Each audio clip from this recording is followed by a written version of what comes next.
Hello and welcome to the CLB Forge podcast. This is the show to help equip you and your church for mission, ministry, and multiplying disciples. I'm Mike Natale, and we welcome you to episode 28.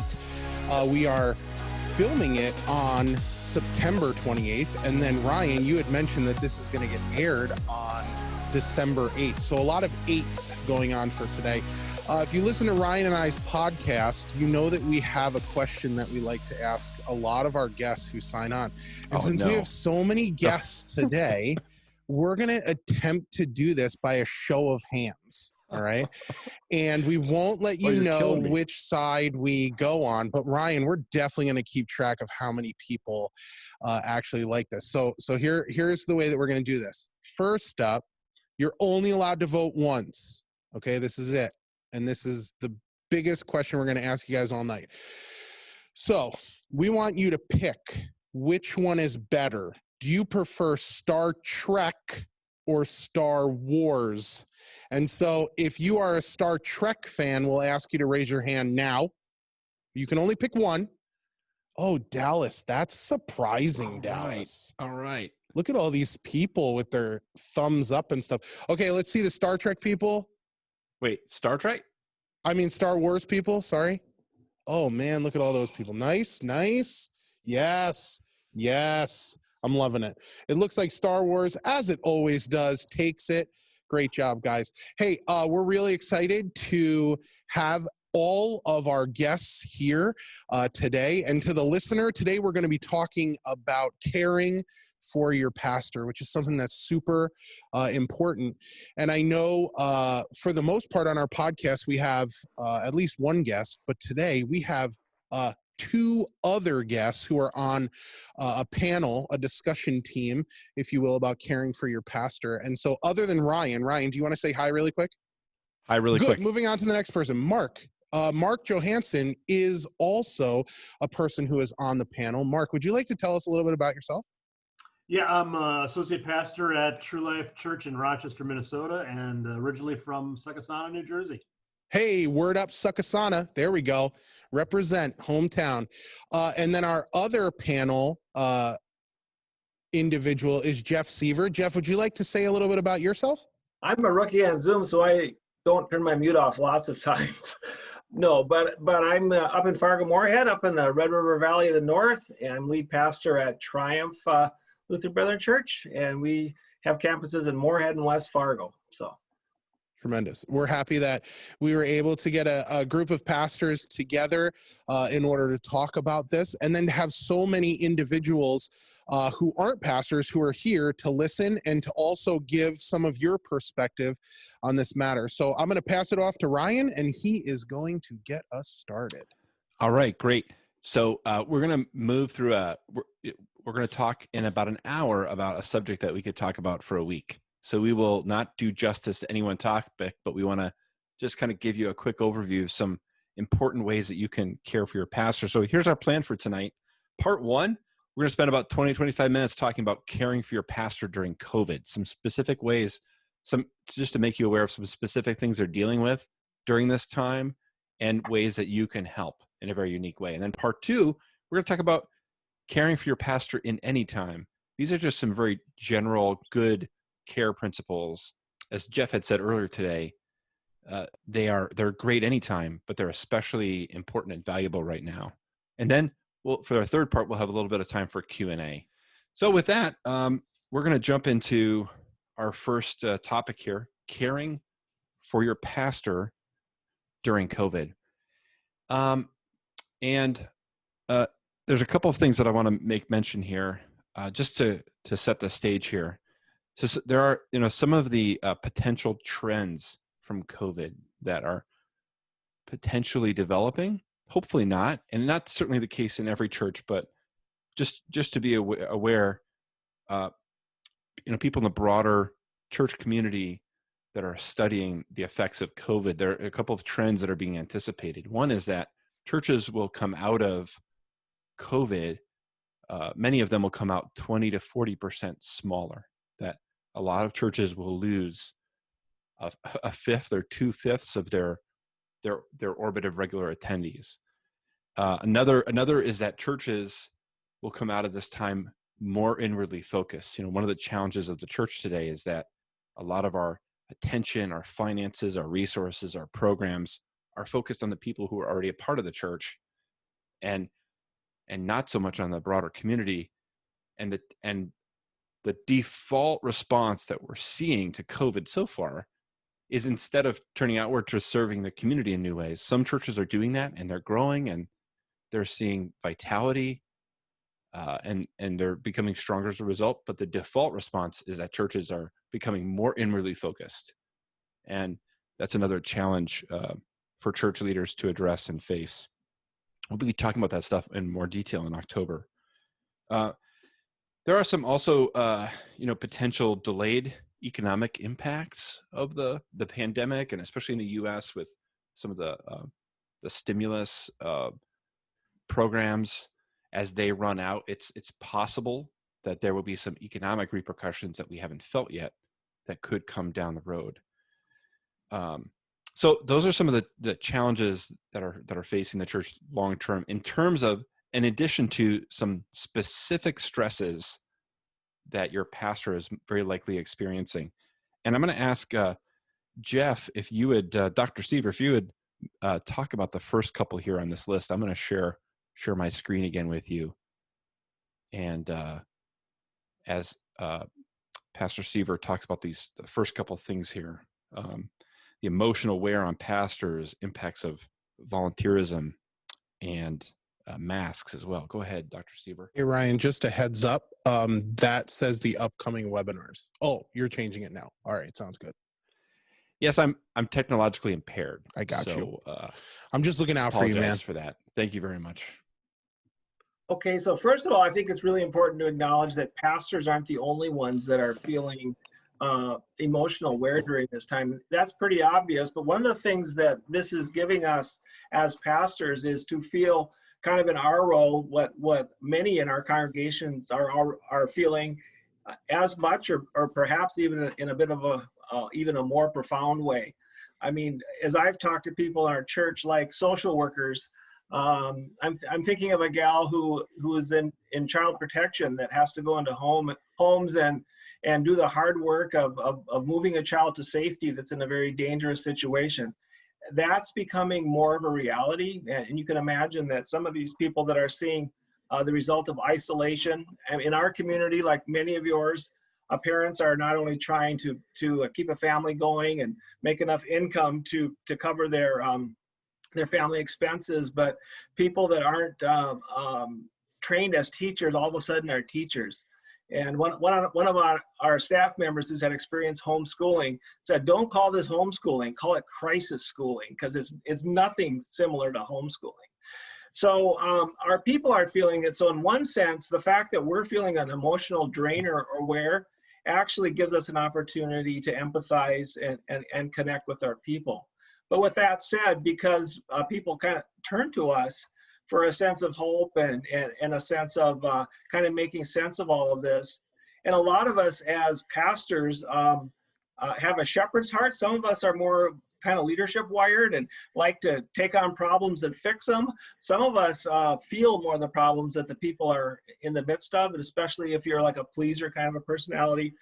And right now we're in a time where in our churches, people have sometimes pretty diverse opinions on how to address these things. We'll talk about that a little later here in the podcast. But when you're trying to keep a flock together and on the same page and going forward, that's hard enough these days with some of the culture shifts in the church. But right now with COVID, we've had to really remind ourselves we're trying to do good work, but remember that undertow is always there. At our West Campus a couple Wednesday nights ago, I was visiting with one of the young moms and kind of, "How was your summer?" She says, "It was good, except for that thing." and she was just talking about this kind of draining undertow that, at least in our area, families, we're all living with them.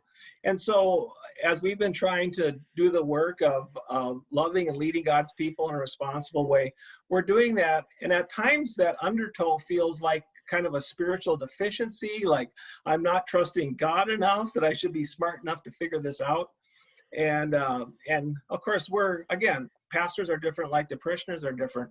But because of our kind of shepherding heart, as we see our congregation dealing with this, and when we're so relational in how we've learned to do ministry, and that's absolutely appropriate. When our people have been feeling isolation and we've been feeling isolation, then as pastors we kind of figure like, how can we fix this? And depending on the community in which you're living in, we're kind of in an interesting spot because we're a border community with a campus in Minnesota whose guidelines on trying to mitigate the impact of the epidemic or the pandemic in our community, they're a little more, shall we say, rigid or preventative than North Dakota, which is right across the river. You know, our campuses are 10 minutes apart. But in terms of right now guidelines, they're different. And so, you know, those are the kinds of things that no matter where you are, I mean, I think you're facing issues, whether you're mandated or not. You know, how proactive should we be in helping mitigate this? And pastors are feeling that all the time. I mean, this last week, we had to go through our COVID preparedness plan as a church, because it's easy for us to kind of take our eye off that because, man, it's fall and people are back and they want to be back. And some people just think it's great that everybody's cozy and in close contact, and some of us kind of freak out saying, "Oh, this is gonna be terrible. We're gonna be in the news as the church that was the hot spot." So yeah, pastors are feeling this. Yeah, I would just I would just say that on top, you know, I affirm everything you just said, Jeff. I would just say that, you know, pastors, we want to care for people, and I would just say there's a lot more caring right now. I've just seen more marriages that are in struggle and just different things that are going on. And just in normal scenarios, those things sometimes it causes you to not sleep good. There's a lot more stress just thinking about how do you care for people right now. Yeah, well said. Yeah, thank you. A couple of other factors that are at play, thank you so much, Jeff, for what you shared. A couple of other things that we want to mention have to do with political beliefs and how they play into the situation, and also individuals, especially pastors, who may have compromised immune systems or at higher risk. Mark, could you talk a little bit about those two for us for a little bit? Sure. You know, on the political side of things, I mean, we're just seeing, you know, so many different perspectives and beliefs and just opinions that are out there, and not trying to negate anybody's, you know, position, but they're all over the map, and trying to create a sense of unity in the midst of that is tough. I was talking with a friend this week, and he was telling me about in his church has gone to 2 services because, you know, capacity and things like that for their guidelines. And he had thrown out in the first service a question to the audience. It was a good question. There was no like thought that this could be the answer, but somebody yelled out an answer, which is what he was looking for. But it was a very like politically divisive answer that landed on one side of the issue. So he figured out how to just kind of work through that, and he decided, well, at the second service, I'm not asking that question. So I would just say that there's a lot of stresses because of the politics that goes on. Yeah. I just want to jump in on that too. I think, you know, with a lot of issues in the church, especially for people who are in leadership circles and are contributing to decision-making, usually when we have differences and we know we've got some different opinions, we tend to lay them aside and in interests of our common good and seeking common ground. And I think in this situation, it's actually very easy for us to do the opposite, where sometimes we feel it's our responsibility, instead of laying aside some of those differences, to bring our personal individual beliefs about a matter, opinions, political viewpoints to the leadership table, to our leadership circles. We all do that. And it's kind of the opposite of our normal kind of group leadership behaviors, just because of the immensity of the situation we're in and how complex it is. And so I think that's been a real challenge for all of us to navigate. Yeah. Mark, why don't you go on to the next one so that we can all start breathing Sure. again? Okay, so as we were talking today, in advance of this, I was just sharing with these guys that I've had MS for about 12 years, and it's pretty stable. But I reached out to my doctor 6 months ago and asked, how should I interact with what's going on? And he just kind of suggested, be as careful, as limited as you can. So for me, just personally, I just think about, all right, every time I get put in a spot where I'm just a little bit more uncomfortable, it's a hard thing for me. That's just, just kind of wrestling with what to do and what not to do. And do I regret doing something maybe afterwards? Mm.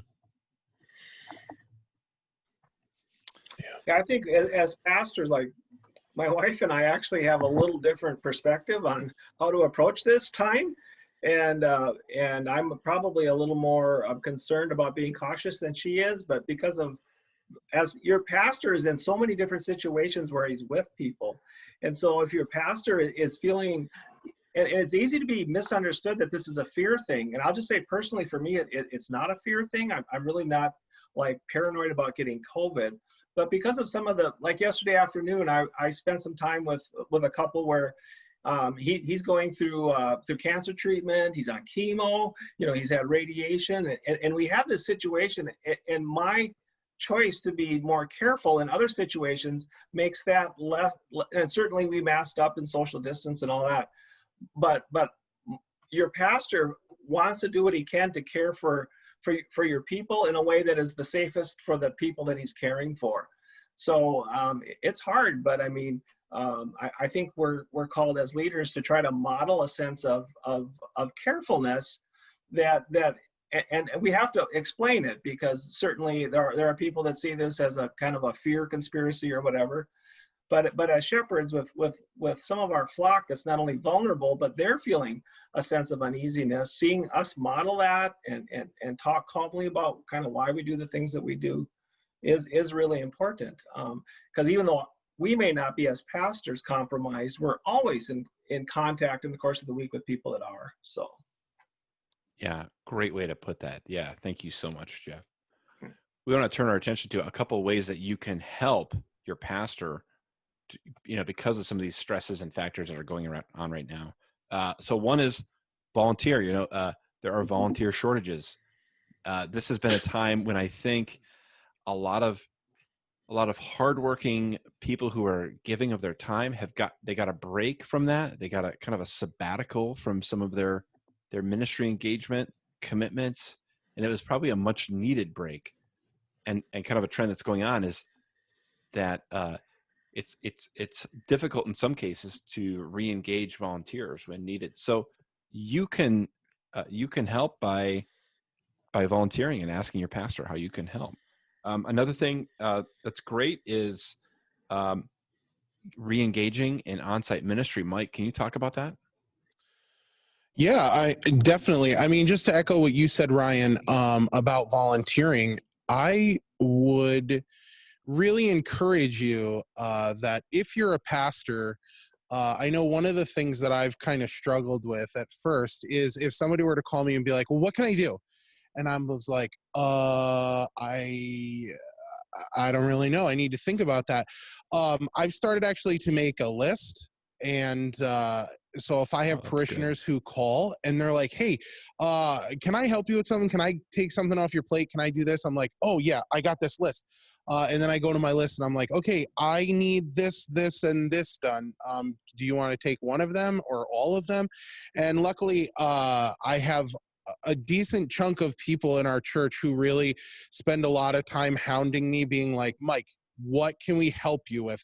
And I would encourage you, obviously, your pastor better than I do, or if you're a pastor, just be willing to accept the help. And if you're a leader, always ask. Don't wait for them to come to you. Be encouraged to ask them as well. So engaging in on-site ministry, Ryan, as you were saying, just making sure that you're prepared. I think one of the best things that we did was I made a live video preparing people for when our church did go on site. Just walking them through the odds and ends of, hey, when you walk in, we have this opportunity to disinfect. We're offering you masks. We're offering you, for us, we also did communion regularly, and we had individually packaged communion stuff. We had everything socially distanced out. We encouraged people that for the first couple services to allow us to sit them in different areas so that we could kind of make sure that we were using our sanctuary the safest while using the most amount of space possible.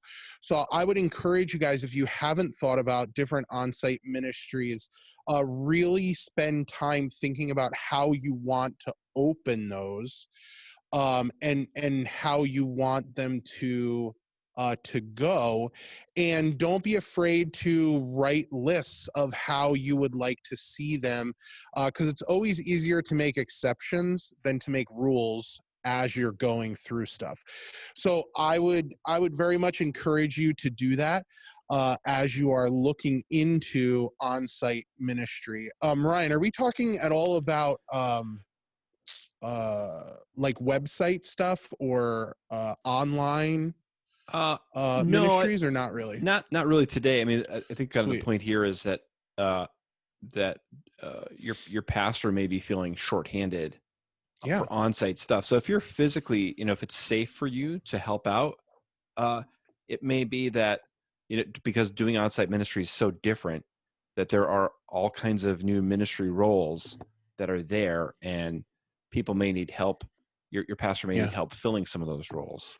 So they may need additional ushers and greeters, people cleaning or disinfecting. Kind of along the same lines too, is that something we're seeing is that there are new forms of ministry. There are new people getting involved in worship and everything because of all the amount of production that goes on to providing, to building and maintaining a digital platform.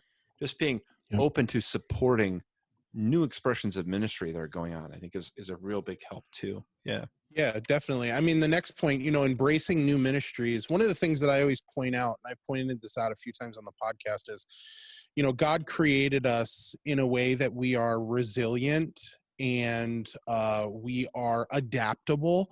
And so embracing these new opportunities for ministry is so important too, making sure that people feel welcomed and comfortable. That was one of the things when we started opening up. I wanted to make sure people didn't see this as, well, we're opening up, therefore I better come. I wanted people to feel like they were safe. And so we continued to offer online options. We continue to do Bible studies online. And sure, it's definitely different, and people are definitely adapting to that difference. And so just really as a pastor personally, and as a leader too, don't be afraid to praise when people are doing something new. I know that sounds really trivial, but for people who are literally using Zoom for the first time, really encourage them that they're doing a great job. So Jeff, you're doing a great job on Zoom.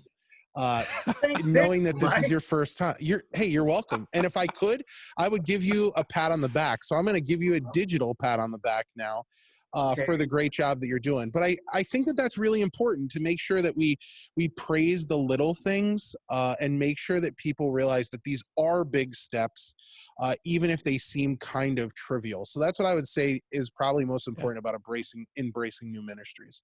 Yeah. Thanks, Mike. Yeah. I'm going to keep us moving here because of time, but just to reiterate, Jeff talked about fear versus concern, so sometimes people are wearing masks and practicing things that may feel unnecessary, not out of fear for themselves, but out of concern for others. I think, Jeff, you put that so well a moment ago. And I just thought add that I'm sure because we're following the CDC, which is natural, a lot of states are. One of the things is, and I was convicted on Sunday because I saw a friend who wasn't wearing a mask, and I assumed he didn't have because we're in Minnesota, we're mask mandated, and I assumed that he was just choosing not to wear a mask. And after the service, we were in conversation. He says, "Oh, by the way," he said, I'm dealing with a skin cancer issue now, and I've got a salve on my face, and I can't put a mask over it. And I thought, yeah, so I spent the morning judging you. That was a waste of time. I mean, because that is going to happen. And this is really an opportunity to be able to extend grace in ways that we probably haven't before. It requires on both sides of the issue. I have to ask the Lord to forgive me for some of the assumptions and presumptions I'm making about my neighbors, and in the church especially. And so this fear versus concern thing. And a second thing is when I overemphasize the fact that I'm wearing this mask for you, not for me. Well, those who can't wear a mask, then they feel guilty. And we're finding that in our situation, some of those that have experienced a significant trauma in their past really have a struggle wearing a mask because of the psychological triggers that happen wearing a mask because of something that happened. So I've just kind of cooled my jets on my inner lawyer on everybody that's not wearing a mask. and yet we try to set a culture that's not, at least at our church, we just try to talk about it. Maybe not enough, but we try to talk about why we're doing what we're doing and have posted, the basic things that we all know by heart. But yeah, we'll get through this. Wow. Well said. Yeah, thank you. Another thing that you can do to help your pastor is to help enforce policies. So if you have some practices and guidelines and you see somebody that maybe isn't sure what to do, if you can help do that, that's really important and helpful. And I think if you can avoid putting your pastor in the position of trying to care for people and also trying to be a rule enforcer, that's those two don't go hand in hand really well. Just say, I see you took your mask off. Will you please put it back on? Oh, and how's your walk with the Lord? It's not there's no smooth segues there. Yeah, I would definitely encourage people to share the truth in love, not just looking at people and being like, put your mask back on, but using it as an opportunity to talk to people. Dude, I've been there, man. I literally saw somebody get cold clocked in the face for yelling, put your mask back on. And this dude turns around and just socks him in the face. Not at our church, obviously, but on the street. And I was just in a state of shock. Because people really are sensitive when it comes to things like that. So I would encourage you, if you are going to talk to someone, do it from the sense of what Jeff said, where it's like, we don't know what a person is going through. We don't know why they're choosing not to wear a mask. And so just approaching them in that sense, so much better, and a lot better than being like, Pastor, did you see so-and-so wasn't wearing a mask while we were doing XYZ? Can you please take care of that? It would be so much easier if the parishioner who was concerned about it went and handled that situation for themselves if they can. So just something to add in. Yeah. Great. Yeah. Thank you. Thank you. Somebody in the chat wrote, Bouncer Jeremy doesn't sound as nice as Pastor Jeremy. That's great. Very good. One of the other things here too is just when you go into a polarizing topic, like if you're on a board, setting policy, just seek to contribute to the unity in the situation. Because some of these things we have to deal with are so divisive. There's always a group of people that feel that being overly cautious, and then there's another group that feels the church isn't being cautious enough, and may feel or seem like there's no way to find a unified position or direction. So anything you can do to contribute towards that, I think, is really, really helpful. Yeah. And again, it may be laying aside, I think a lot of us, man, I've got a lot of opinions about the politics of the situation, but my ministry leadership role may not be the setting in which to do that. It's not the platform for me to work out and debate my personal opinions. It's my role as a leader is to seek the unity of the church and help the church move forward.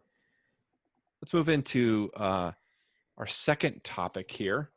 And this is again about caring for your pastor, really kind of in any time, some general good pastoral care principles. These are things that we would just share, really kind of good for us to hear and remember at any time. So first off here, the first section of this, and let me, because I can't multitask, bear with me here. Okay, here we go. So first of all, there are some things that really only a congregation can give. There are types of care for a pastor that can only come from a congregation that they can't do for themselves, that are really hard to bring to bear outside of the church body. So, and I really do believe that one of the main things that contributes to the health and resilience of a pastor is care and support from the leaders and members of the congregation. And so I think our churches, we have a responsibility to provide care for their pastors. So here are some of those ways. I'm going to run through these, and Jeff, Mike, Mark, why don't you, I'll run through this list here, and I'd love for you to hear some comments too. So first of all, praying for your pastor. Pray for your pastor with your family. When you're having family devotions or praying before a meal or whatever, pray for your pastor maybe before or after a service, or give him a call during the week, or even just telling your pastor, I'm praying for you. Man, that's huge. Acts of service, doing things for your pastor, words of affirmation, telling your pastor what you appreciate about him, how he's blessed you or how God has blessed you this week. Gifts, gifts of money or gift cards, or, there's a lot of blessings that can come from unexpected generosity, boundaries,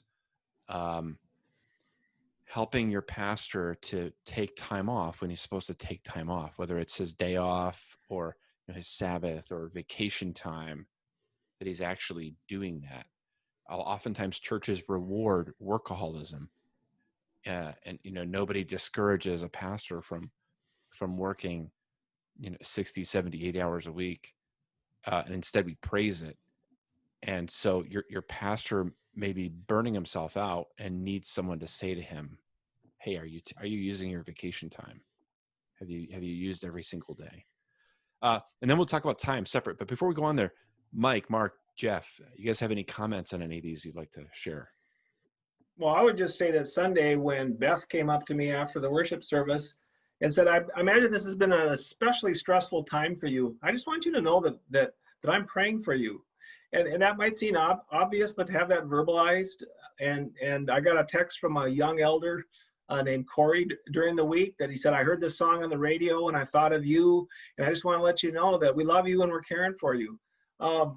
Yeah, I know this kind of looks like the love languages things, but I don't know who doesn't value words of affirmations. One of you guys said that earlier, so I stole that, sorry.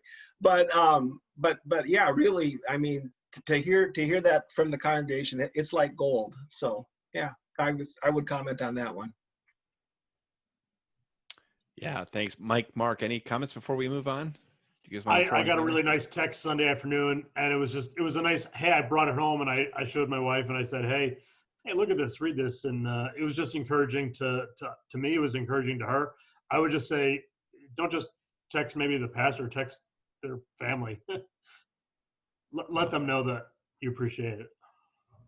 Wow, that's good, Mark. That's good. Yeah, thank you. I want to. Yeah. Go ahead, Ryan. No, go ahead, Mike. Oh, I was going to say one of the encouraging things for me, gifts, but hearing that you're being prayed for is so encouraging, and yeah. In fact, we had that. So we're doing a digital prayer on Wednesday nights, and I'm going on vacation in October. And somebody was like, you know what? We should keep going because it's really important when you're not here for us to be praying for you too. And I was like, you know what? That's just so great to see that people took the initiative to say, hey, we're going to keep on praying even after you're not able to be there. And I was really, I'm really touched by a lot of that stuff, which is great. Yeah. Thank you. Thanks. Yeah. All right. I want to zoom in particularly on the issue of time here, gifts that you can give your pastor, ways you can care for your pastor in terms of time. So here are some of the things that are really powerful to give to your pastor. One is a Sabbath or a day of rest. and for your pastor, that really can't be Sunday, because Sunday is they are working, quite a bit. And there's a lot of spiritual, mental, emotional stress and wear that's happening for them. And so they have to take another time in the week for that. So are they doing that? Are you giving them permission to do that? Sometimes even just teasing, there's always these jokes about, the pastor, only works an hour a week. Those kinds of jokes, they get old, and they might be affecting the way your pastor thinks that you think of them. We've done some studies that pastors actually tend to work more than they think they do. They tend to work more than a lot of their white collar professional colleagues in with similar levels of education. They tend to put in more hours than colleagues in other fields. And yet they think they're not doing a good job and they're not working enough. And so helping them to have healthy boundaries, to take time off, is really important. Vacation time, giving them, it's recommended 4 weeks of vacation, especially for a senior pastor, is really important. Some churches, Pastor Jeff, he'll maybe tell us a little bit about this, but a quarterly Sunday off that's not a vacation day. Yeah, I'm grateful for the church that I serve has cared for us in this way, and that realizing that the normal pattern of life is weekend is a 2-day back-to-back time away to engage with the rest of your family or friendship circle, that's their pattern too. Well, the pastor doesn't have that pattern. He's often, weekends are very consuming, and he spends maybe Monday kind of in a recovery mode. And so I'm grateful for vacation, but I'm especially grateful that every 3 months we look forward to one of those weekends that we are away. We're encouraged to be away from the church, away from our normal responsibilities. Someone else volunteers to take the on-call, and we're just away. So for Kathy and I, with 4 kids and a couple of them living quite a ways away from us, that would be those times when we would say, yeah, we're going to just go connect with family. So it means that for some that means covering the pulpit if you don't have more than one pastor on staff, but it really is a replenishing time for us. So. Yeah, I think, I know some colleagues that they only get 4 Sundays off, and they're expected to preach every single Sunday that they are not on a vacation, and can get a lot of pushback on taking additional time off. I think this is just my opinion, but I think a good target is to tell your pastor, we expect you to preach about 80% of the Sundays. So that means there might be 12 Sundays a year where you might have someone else preaching, and those are good opportunities to train, equip, and empower other people in your church. But in addition to vacation time, just some extra downtime. And I think if you do things like you're talking about, Pastor Jeff, like the quarterly Sunday off, it doesn't count against your vacation. That really encourages your church to develop gifts in other people and help them do that. We also have continuing education, time to keep developing gifts, time and the financial resources to do that. And sabbatical. A sabbatical is an extended time period off. So Andy Olson is with us. I want to give Andy a chance to share. He's just come back from a sabbatical. And I'm wondering if you can tell us how, what was that like for you? How did it bless you? What'd you get from it? Sure. And any advice you might have too for ministry leaders who are thinking, in my line of work, I don't get a sabbatical. I don't understand why a pastor needs a sabbatical. Yeah. And can you do all that in 20 seconds? Yes. I'm just kidding. I'm just kidding. Absolutely. So yeah, I just came back from a 3-month sabbatical. Our church, shortly after I got to the church, we actually came up with a sabbatical policy to allow a pastor who had been serving full time for 7 years that would be eligible to take 3 months off for leave. And we kind of have left it open in our church policy that it could be It could be a sabbatical that's more geared towards study, but it could also just be a sabbatical that's just purely rest. And that's what it was for me. The summer was taking time to spend time with family, just stopping, being, not having the regular work grind.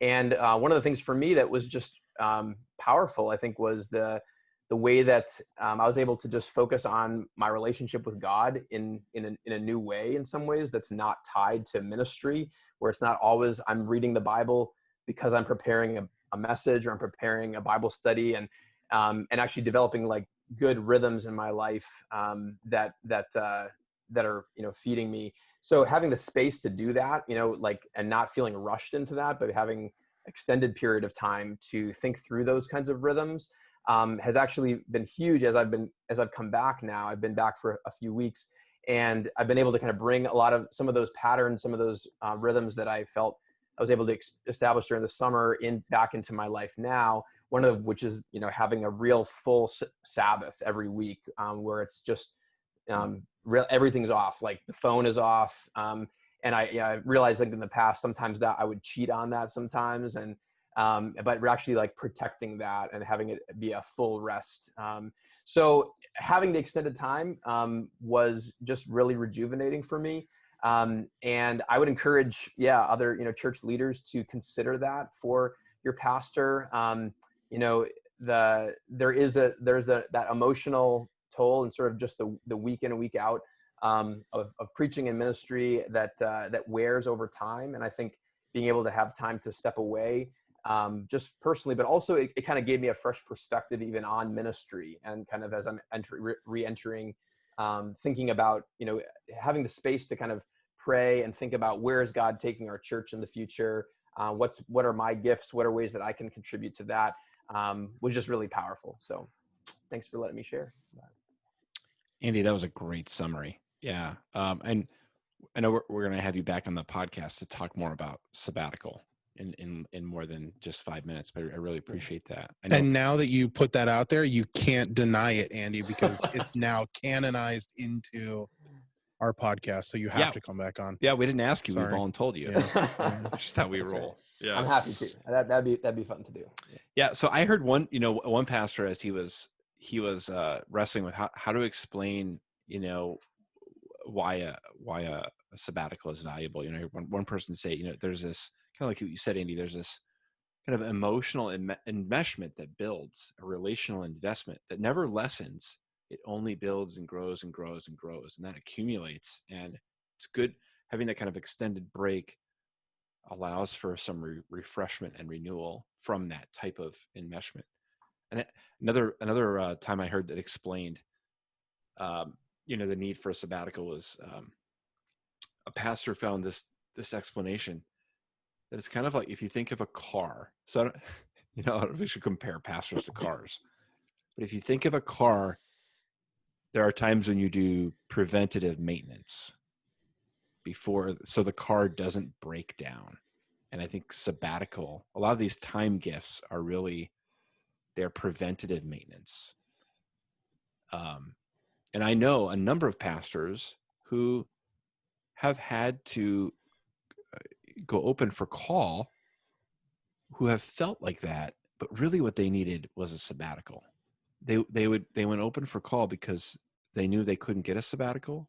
They knew they needed a break from the rhythms and the enmeshment they were experiencing. And they were able to find that by seeking a new call. But I think it's not always necessary. And a sabbatical is a great solution to that. Mike, Jeff, Mark, do you guys have any other thoughts on any of these other time, components before we move on? I'll just throw those back up on the screen. I would just say that, we think of rest as kind of resting from our work. And another way to look at that, this isn't original with me, is that we're working from our rest. And when we're working from our rest, we're working with a sense of fullness. I love what Andy said. I looked at my ministry differently coming back while he was working from his rest. Kathy and I were just talking about that at lunch today, about my emotional state or health or level or whatever. And she said, well, Jeff, you had just come back from vacation at that time. And we maybe don't realize that, but there is a sense of if our pastors aren't being tended to in this way. And obviously, I'm the one that's responsible, first of all, for caring for myself. But like in other areas of my life, it's better to have a band of brothers that are speaking into that. I think that one of the reasons that I was able to stay in ministry at Triumph through some hard times was because of the care of our elders, and part of that was a sabbatical. As Andy probably realized, when you're looking forward, even that whole year before you go on sabbatical, you're looking forward to that sabbatical. It can give you kind of a sense of hopefulness that really is a gift and a blessing while you're leading up to that time. It's kind of sad to have your pastor, be running on 3 cylinders and say, man, that guy could use a sabbatical. and so it's more like a, where he's just he's going to get some time away to heal up. But if it's in the rhythm of the life of a church, it has a larger benefit than just that event itself. It's what happens around it, both in terms of looking forward to it ahead of time, as well as kind of living off of that gift coming out of it. So I would just say that. I would have just added that for me, continuing ed, I think is a normal rhythm, but especially this year, and I couldn't do any of it the way that I wanted to this year, but the webinars especially that we hosted as a Synod were really valuable, because there's a lot of times where I feel like everything that's been taught, you've got to unlearn it and you've got to relearn brand new ways of how to do ministry. So trying to stay fresh, that's been important. Yeah, thanks guys. Thank you. Let's move on to the next topic here. So we've just talked about these areas of care that really only can come from the congregation. Now the next thing are a list of things that your pastor needs to do to care for himself. We refer to that as self-care, but your pastor needs your support in doing those things.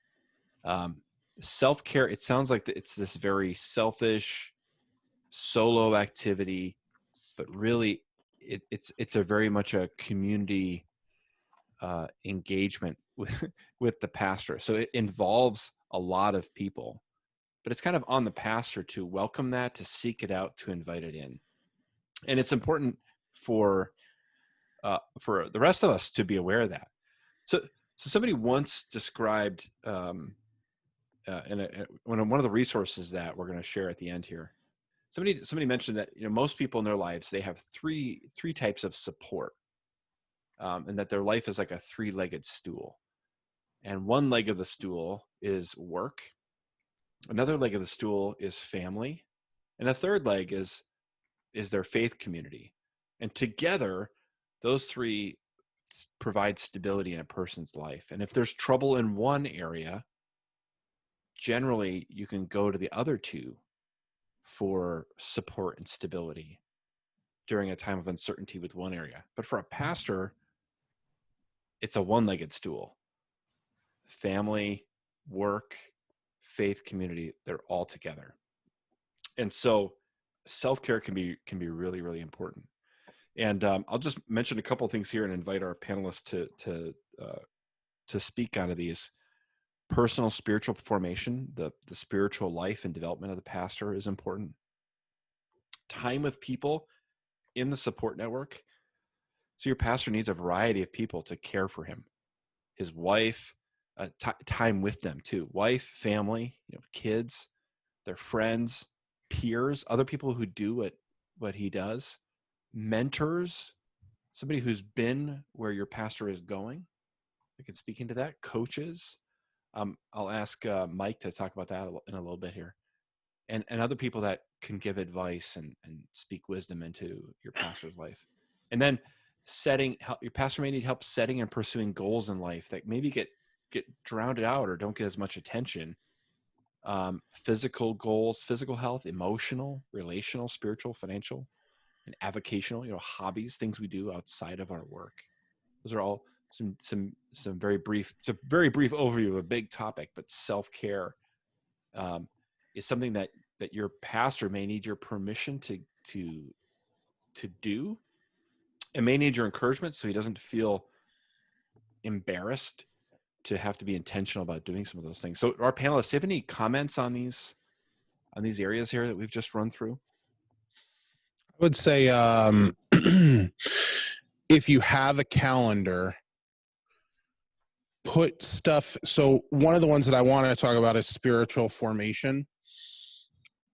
If we are going to take our spiritual lives seriously in terms of our busyness and our schedules, I've actually had to put it into my schedule so that it doesn't get replaced by something else. So I found myself putting in where I'm going to, even something as simple as where I'm going to spend time intentionally praying for my day, or intentionally reading scripture, or even opening up a devotional and doing it for myself, not one that I'm going to do and then send out to my congregants, or not one that I'm going to try to orchestrate later, but literally one for myself.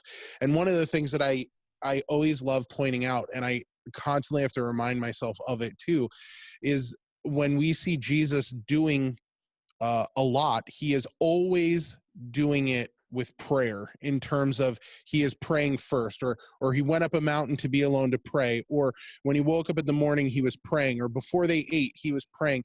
And so, like, realistically, making sure that that is something that starts your day off is so important. And I know that it sounds like trivial, and maybe people are being like, yeah, no, duh, but I can't tell you how many times I've gone through my day and like I feel like I have a really short fuse, and as I backtrack my day, it is literally because I did not properly prepare myself spiritually for the day ahead.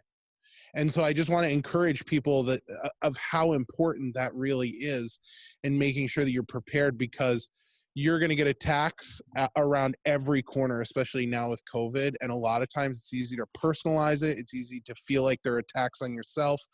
But realizing that you're not alone, and that you have the support of not only the Lord, but also of your congregation, is something that's really important to start your day off with. Yeah, thank you. We come out of a heritage where it wasn't uncommon to have someone ask you, how's it with you and the Lord? Because we see that relational aspect of our faith with the Lord as something that's comfortable to talk about. Obviously with kindred spirits, with people that you have some relationship with. And so to have people in your life that have permission to say, how is it with you and the Lord? And they're doing it out of love, not as an annual review, but just doing it out of love, it is huge. And what I've discovered, it's not always people in significant roles or positions in the church, but there can be a few people in the church that you can kind of trust your soul to them. So, when they ask you, how's it going with your soul? Those relationships, I feel like I'm a discipler, so I need to be pouring into people all the time. But there are some people where you're humbled by the fact that, you know what, I thought I was here this morning for these guys. It wasn't about those guys. I needed to be poured into. So for pastors to have those places where they can receive is huge. And at least it has been for me, especially in this last stretch of life right now. Yeah, thank you. Thank you. It's Jeff. great if it can be elders, but it doesn't always have to be elders. Like it can be, yeah. I love it when my elders ask me how I'm doing. Oh, that's great. That's great. I know I valued mentoring as an adult. I actually don't have one right now, and it's something I'm seeking and praying about, and I feel the loss of not having one right now, and that's been important for me. Anyway, these are all areas that your pastor, he's the only one that really can initiate them, but you can help by, you may be a part of one of these networks, a part of his support network, and he may need your permission to pursue some of these things. He may feel funny doing it, and you can free him up from that. Okay, last area that we're going to talk about here, and I'm going to run through these. I want to get to Q&A. So last thing you can do that we wanted to talk about today is including and empowering your pastor's leadership contributions. And another way you can care for your pastor is by respecting him. And I'm not talking about like letting him become a cult leader in your church, or letting him excusing bad behavior or something like that. I am talking about situations where there are times, and we have congregations where it's seen like the pastor doesn't have a leadership role to play in the church. And maybe it comes out of a fear of a pastor who abused his spiritual authority in the past, or maybe it comes out of a fear of, well, we don't want the pastor to be a CEO or something like that. There are oftentimes a lot of leadership expectations of a pastor, but we don't free him to engage in those. So we may give a pastor a lot of responsibility, but not the authority to carry it out. So we may expect a lot of him, but we don't give him permission to act in those areas that we've given him responsibility. So some ways you can help: invite his involvement in leadership. If you're on an elder board, your senior pastor, you exclude him from operational ministry decisions. I'd encourage you to involve him, seek his input, include him in that circle. Delegate responsibility and authority to him. Give him responsibility, and also give him the authority, the power to carry out, to make some decisions. And you can still hold him accountable without him having to get permission for every single thing. Have your pastors back in conflict. Don't disrespect your pastor in public or in meetings. Sometimes churches, because of the way they're organized, will feel comfortable telling a pastor, no, these are your areas of responsibility, and you need to stay in your lane, and don't deal with these other parts of the church's ministry. And that can be really damaging to a pastor emotionally. And just be mindful of your constitution, your policy boundaries, as you seek to involve and encourage your pastor's leadership gifts in your church. Panelists, you want to comment on any of those before we move on? Just emotional landmines everywhere with this list here. No, I would have just thrown it out there. Is I have a part-time job for the Church of Lutheran Brethren, and I talk with youth workers. And there was a youth worker I was talking with last week that they were just so discouraged as things came back for like the first return from the summer. They had some on-site stuff, and I'm not trying to say this personally. I just say just find ways to encourage your pastor or leaders in your church as well. Yeah. That's good. We're going to take some time for Q&A, just a few minutes here before we end our recording. So we'd love to hear from the audience that's here today. Do you guys have any questions, comments, reflections you have on listening? Any takeaways that come to mind today, or anything you want to dig into or comment on a little bit? We'd love to hear from you. And I'd say I have a question here. Yeah. My question, I have two questions actually. So with the time limit, I'm sure you can maybe help with at least one. But my question is to the other pastors out there in churches: are there any churches that have, I don't want to say formal, but maybe a more formal type of prayer support for their pastors, like couples that continually commit to coming over and praying with the pastor? Does anyone have that? I mean, we did that a little bit in our church, but then things kind of got busy, and now we don't. But I see a huge need for that, but maybe it's an imposition on a pastor's life to try to make time for that. I don't know. What would people say about that? Wow. Is it Kathleen? Yeah. Yes. Yeah. Thank you. That's a great question. Anybody having any experience with that could share with us? So while I love when people come up to me and say, I pray for you every day, Pastor, but if they wanted to schedule that and say, I want to meet with you in your office, Pastor, every day at 8:15, that's work. That would become a burden. But I love when they say, I'm praying, and I believe them, I'm praying for you every day at this hour, Pastor. That lifts me up. But asking something, as you pointed out, to be added to my schedule is actually a burden, not a relief. Yeah, thanks for that feedback, Todd. Kathleen, when I was a pastor, up until about a year ago, I was serving at a church, and we had a prayer team, and their main focus was to be available to pray with people after the service. So they were caring for people after the service ended. People would go to them and pray with them. But before the service, they would pray together. And they always welcomed me. I was always welcome to join them, but I never felt pressure to. But if I had time, if I wasn't connecting with somebody or, meeting with somebody, caring for somebody, I could go in there and I know they would pray for me. But what was really encouraging is I knew every week, even if I wasn't there, they were praying for me. So something like that was a really wonderful experience for me as a pastor. I knew it was an organized, structured ministry that had training and everything. And, I'll put my email in the chat if you want to ask me more about that. But that was really a nice balance because I could go there if I had the time and I needed it. And there were days that I knew I need some saints to pray over me. But I never felt like I guilted or pressured into doing that if there was someone else that needed some care. So Kathleen, let me come back to your second question here in a minute. I see Mike. Kevin, do you have a comment related to that? And then I want to get to Mike. Yes, just that we have something here where we have a time set aside before Sunday school, before the worship service, where there's a time where people can get together in my office and pray for what's going to happen in ministry.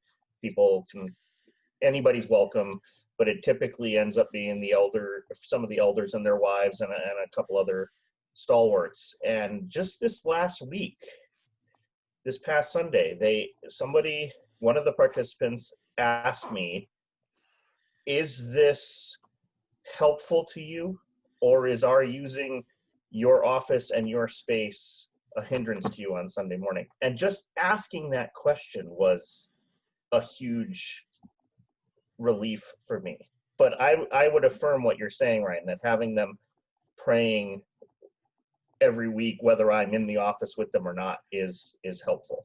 But I really appreciated that they even thought to ask that question. Oh, thank you, Kevin. Yeah. Let's hear from Mike. Mike, did you have a question or a comment? Yeah, I was just comment about the question that Kathleen had asked. Oh, great. And we've just started at our church where we have a group of men and we take turns once a week. We're in prayer for the pastor all week long. We pray for him. We pray with him before the service and then pray for him during his sermon. And then pass it along so it isn't a huge burden on one person for a long length of time. But it does let the pastor know that people are intentionally praying for him and that he's being prayed over. Thank you, Mike. That's great. Kathleen, let's hear your second question. So your first question was great. This is great. It's like we paid you to throw these questions in. Did you pay Kathleen, Mike? Ryan, you're letting our secrets out here, Ryan. So Kathleen, you're doing a great job. Thank you. We'll get the check in the mail, we promise. You're affirming. Thank you. The second question has to do with supporting the pastor in their marriage. And I'll tell you, this is what I keep remembering because this is why I think it's important. One year we decided to gift our pastor and his wife a marriage retreat weekend. And they went and they thought it was fabulous. And when I mentioned that to another pastor's wife of a very large church in our synod, she just got tears in her eyes and she started crying. And I didn't even have the courage to ask her. I could just read that she just needed that and desired that so badly. So is that a common practice? We only did it once in how many years? And so now we're thinking, is that a necessity? Is that a good idea? But when her tears came, it was like, wow, she was just feeling and longing for that kind of support, I think. I don't know. Can you say again, Kathleen, what was it that you provided for your pastor?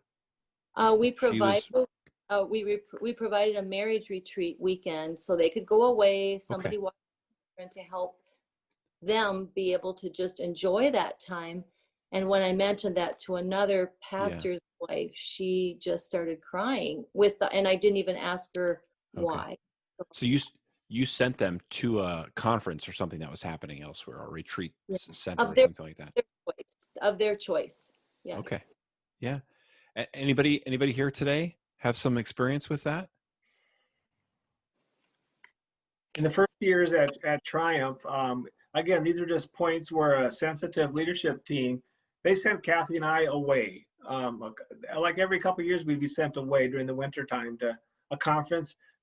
You know, and they go better like in like California or Florida than Saskatchewan in the winter for some reason. But they would send us somewhere in the winter just to be replenished, and those were vital during that, especially with young kids. More, I would say for Kathy, but for me too. I remember sitting in worship and just being emotional. We looked at each other like, hey, we're worshiping together for one thing, which was so weird as a pastor's family, and to have no responsibility. It was very good for marriage, but really good for our souls.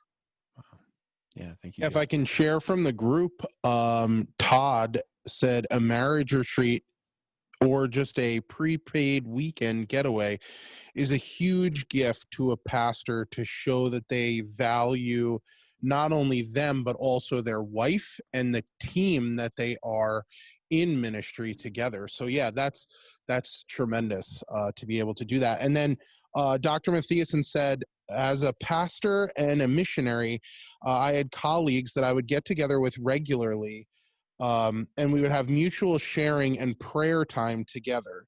These were outside the Lutheran Brethren. As a missionary, I got together with a Southern Baptist missionary early Wednesday mornings to do prayer walks in our neighborhood.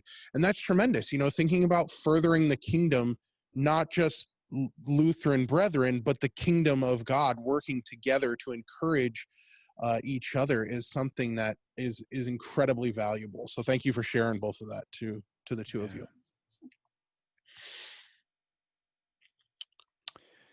Yeah, I wonder. Yeah, thank you, Kathleen. That's a great question, great idea, great observation. Hey, this is Dallas.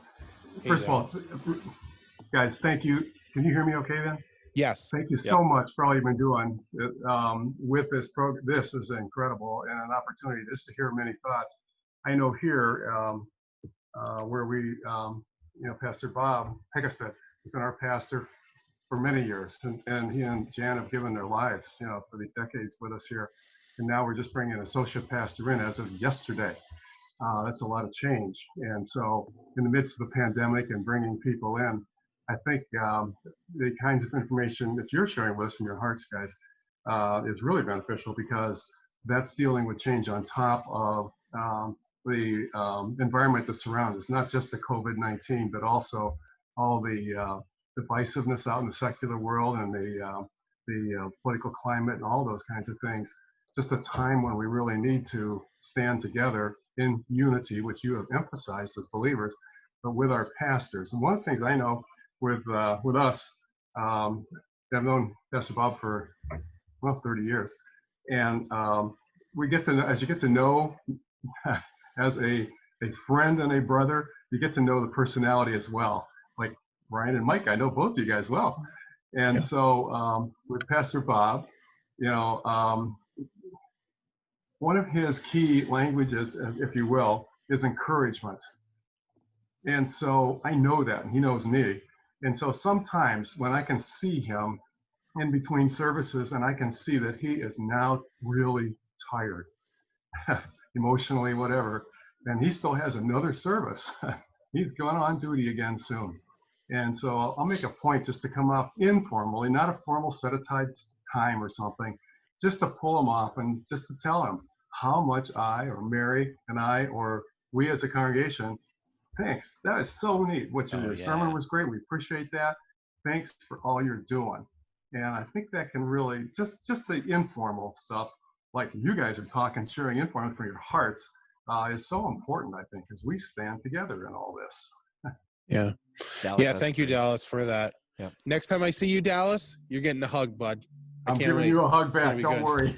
You're getting right now it's a virtual. That's good. I remember when we first started going to multiple services, I remember that one of the first weeks we were doing that, and I got to the end of the first service and I was so exhausted. And I thought, oh no, I have to do this again. I'm exhausted. I love your thoughtfulness, Dallas. That's so great. I found it intriguing that that you mentioned the idea of pushback against sabbatical for pastor, because I've heard it in our church. We recently, well, I suppose it's been a few years. At least one of the pastors was able to go on a sabbatical, and we're blessed to have two, which made it a lot easier on everyone else. But just that idea of being able to do the self-care, important. And he took the opportunity to really pursue some education that he had desired for a time as well. Oh, that's great. Nice. Yeah. Thank you for sharing that. It's important to see the benefit of a sabbatical for sure. So I heard somebody describe it once as, a sabbatical is kind of like if you think of your pastor like a car, it's like preventative maintenance, for your pastor. It's something you do before there's a breakdown so that there won't be a breakdown, so that you can keep on moving and keep on going. Yeah. And I like Jeff, what you said too, working, not resting from your work, but working from your rest. Like that's great. Yeah. Thanks, Knut, for sharing that. So I think, if I could. Yeah. I was just going Jeff? to mention one more thing about, I was just going through a couple of little notes that kind of struck me, and, probably many of you are seeing, the idea of this divisiveness Jeff brought up, mask and no mask, and but just the importance of sharing that it's out of care for others was really, really, really good to hear from the panel tonight. Nice. Yeah. Thanks. Thanks, Knut. Jeff had a lot of good lines tonight, I gotta say. I mean, that's why he's got the DR, Yeah, right. For time, I want to thank everybody for being a part of our call today. Thank you so much. Thank you, Dr. Seaver, and just say Pastor. how encouraging it is. All these people care about their churches and their pastors, Yeah. or they wouldn't be on this. Yeah. This is awesome. God bless you as you love your pastors. Thank you for being here. So thanks to all of our guests who are here. Thanks to Dr. Seaver. Thanks to Mark for hopping in and being part of our panel. Thanks to you guys who came in on Zoom, and to our listeners, we thank you for listening to our show today. We would love to cover topics that you guys find interesting. And so if you have ideas that you would like us to cover, we would love to hear from you. And you can email us that information at podcast@clbforge.org. So that's podcast@clbforge.org. And don't forget to subscribe to the podcast so that when it drops on Tuesdays, you can get notified and listen to it. And we would greatly appreciate it if you shared this podcast with a friend or a colleague. Now, this is the perfect time for everybody to unmute and just shout goodbye. Oh, that'd be great. Can you do like a countdown? Bye. Bye. You ready? 5, 4, 3, 2, 1, go. Bye. Au revoir. Sophisticated audience. All right.